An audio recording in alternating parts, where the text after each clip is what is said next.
আজ দুপুরে একটা কাতলা মাছের রেসিপি, চলুন তাহলে তৈরি করা যাক।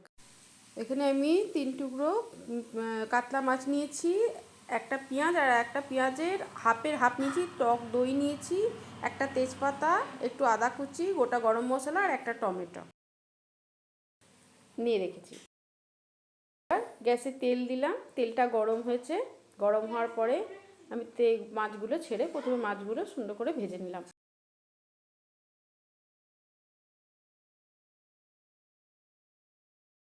মাছগুলো ভাজা হয়ে যাওয়ার পরে ওই তেলের মধ্যে একটা তেজপাতা ছিঁড়ে দিয়ে দিলাম, তার মধ্যে গোটা গরম মশলা দিলাম।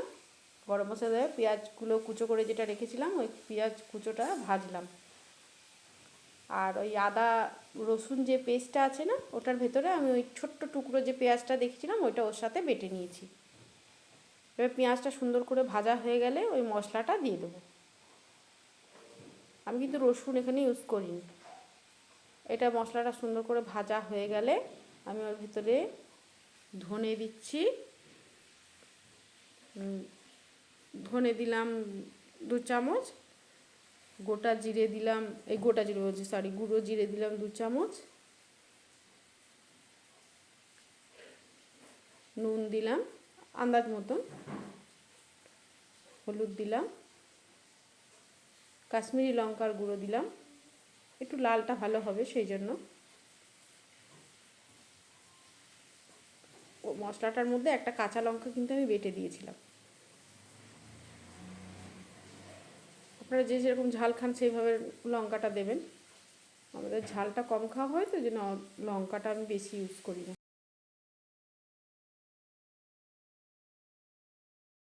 অল্প একটু চিনি দিয়ে দিলাম, চিনি দিয়ে আবারও কষাতে শুরু করলাম। একটু গরম মশলা মানে হাফ চামচ দেবেন, ছোট্ট ওই চামচে হাফ চামচ দেবেন গরম মশলা।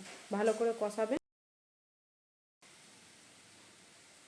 ভালো করে কষানো হয়ে গেলে টক দই দিয়ে দেবেন। গ্যাসের তখন আঁচটা কিন্তু একদম লো করে দেবেন।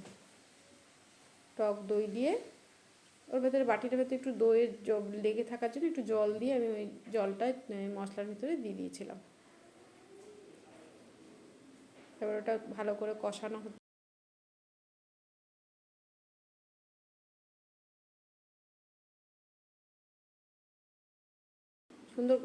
খুব সুন্দর করে কষাতে হবে কিন্তু। আমাদের রান্না কিন্তু কষানোর উপরেই ভালো খারাপটা বেশিরভাগ সময় ডিপেন্ড করে। তবে পুড়িয়ে ফেলবেন না যেন, পুড়িয়ে ফেললে আবার খেতে ভালো লাগে না কিন্তু। আমার মানে রেসিপিতে বেশি মশলা থাকে না, যেরকম ঘরোয়া মা কাকিমারা ইউজ করে সেইভাবেই আমি মশলা দিয়ে রান্না করি। কিন্তু আমার মতন করে যেভাবে আমি দেখাচ্ছি সেভাবে যদি রান্না করেন সত্যিই খেতে ভালো হবে। একবার এইভাবে রেসিপিগুলো আমার মতন করে বানিয়ে দেখবেন।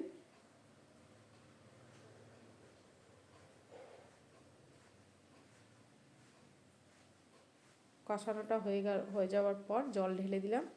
এবার জল ঢেলে দিয়ে ফুটে ওঠা পর্যন্ত অপেক্ষা করব।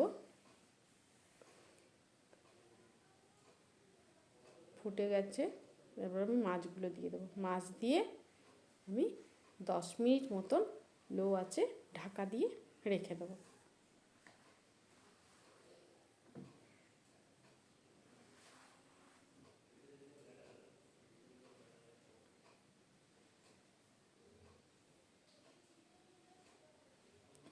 একদম দেখুন শুকনো শুকনো হয়ে গেছে।